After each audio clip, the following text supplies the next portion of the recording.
Hello students, कैसे हो? मैं हो, आप सब बढ़िया होंगे। चलिए आइए बेटा आज वीडियो शुरू करते हैं। A fish is eight depth of 30 centimetre below the surface of water. तो एक फिश है बेटा, वो पानी के 30 सेंटीमीटर नीचे है। What will be the distance between the fish and its image. तो डिस्टेंस फाइंड आउट करना है फिश और उसकी इमेज के बीच। अगर रिफ्रैक्टिव इंडेक्स जो पानी का बेटा 4/3 है, ठीक है। ये क्वेश्चन बेटा रियल और एपरेंट डेप्थ का जुड़ा हुआ है, ठीक है जी।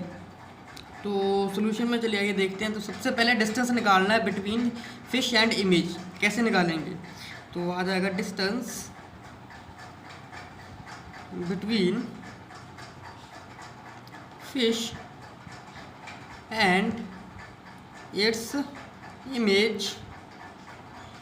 इमेज कैसे निकालेंगे? तो डिस्टेंस बेटा x के साथ डिनोट हो जाएगा, क्या आ जाएगा? रियल डेप्थ में से माइनस कर देंगे बेटा एपरेंट डेप्थ, ठीक है जी। तो इसके लिए बेटा फॉर्मूला होता है निकालने का d - d/n, ठीक है। रिफ्रैक्टिव इंडेक्स होता है, n होता है रिफ्रैक्टिव इंडेक्स, d होता है बेटा डिस्टेंस, ठीक है जी। तो किसके बराबर है? d यहाँ से बेटा कॉमन आ जाएगा, तो इधर क्या रह जाएगा? 1 - 1/n, ठीक है जी।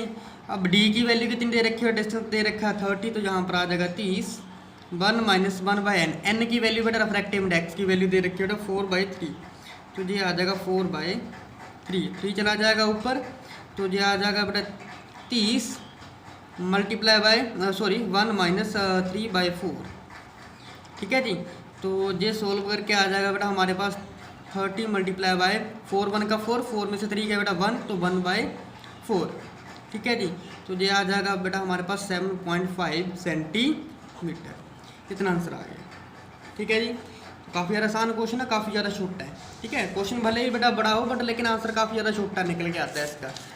तो नेक्स्ट क्वेश्चन है बेटा हमारा, a beaker of depth 20 centimetre. एक बीकर है जिसकी डेप्थ बेटा 20 सेंटीमीटर है, is half field with liquid having refractive index 1.4 and half field with liquid refractive index 1.7। तो एक बीकर है बेटा 20 सेंटीमीटर का, ठीक है। उसमें से जो हाफ लिक्विड है वो 1.4 रिफ्रैक्टिव इंडेक्स लिक्विड से भरा हुआ है, और जो नेक्स्ट हाफ है बेटा वो 1.7 रिफ्रैक्टिव इंडेक्स के लिक्विड से भरा हुआ है, ठीक है। ये आधा आधा भरा हुआ है। हाफ मतलब 20 है तो 10 होगा बेटा 1.4 का, 10 हो जाएगा 1.7 का, ठीक है नहीं। तो calculate apparent depth of a coin laying at the bottom of the beaker. तो बेटा एपरेंट डेप्थ फाइंड आउट करनी है कॉइन की जो कि बीकर के बॉटम पर है। तो assuming that liquid do not mix with each other. तो ये अज्यूम कर लेना है कि जो लिक्विड है वो एक दूसरे के साथ मिक्स नहीं होंगे, अदरवाइज रिफ्रैक्टिव इंडेक्स चेंज हो जाएगा अगर मिक्स हो गए, ठीक है जी। तो चलिए ये सोल्यूशन देखते हैं बेटा इसका। इसे निकालने के लिए बेटा एपरेंट डेप्थ निकालने के लिए तो वही वाला फॉर्मूला जो है हम अप्लाई कर देंगे, ठीक है जी। कौन सा वाला है बेटा? रिफ्रैक्टिव इंडेक्स आ जाएगा, डिस्टेंस आ जाएगा पहले का डिवाइडेड बाय रिफ्रैक्टिव इंडेक्स पहले का, ठीक है जी। प्लस कर देंगे डिस्टेंस सेकंड का डिवाइडेड बाय n2, क्योंकि दो लिक्विड है, पहले का लिक्विड का डिस्टेंस दूसरे लिक्विड का डिस्टेंस, तो पहले लिक्विड का रिफ्रैक्टिव इंडेक्स दूसरे लिक्विड का रिफ्रैक्टिव इंडेक्स, ठीक है जी। तो इस केस में बेटा जो डिस्टेंस होगा d1 किसके बराबर हो जाएगा? d2 के बराबर है, बिकॉज हाफ फील्डेड है, टोटल 20, हाफ बेटा 10 हो जाएगा, तो ये आ जाएगा बेटा 10 सेंटीमीटर, ठीक है जी। तो पहले का रिफ्रैक्टिव इंडेक्स बेटा वो है 1.4, दूसरे का रिफ्रैक्टिव इंडेक्स है बेटा 1.7, ठीक है जी। बस वैल्यू पुट करेंगे, तो देयरफॉर एपरेंट डेप्थ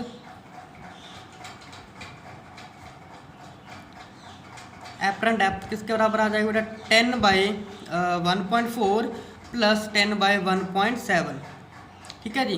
तो ये कितना आ जाएगा? ये आ जाएगा बेटा हमारा 13.02 सेंटीमीटर आंसर आ जाएगा, ठीक है जी। ओके, होप कि आपको क्वेश्चन बड़े अच्छे तरीके से समझ आ गया होगा, ठीक है जी। तो मिलते हैं हम अपन नेक्स्ट वीडियो में, तब तक के लिए बेटा जय हिंद, थैंक यू।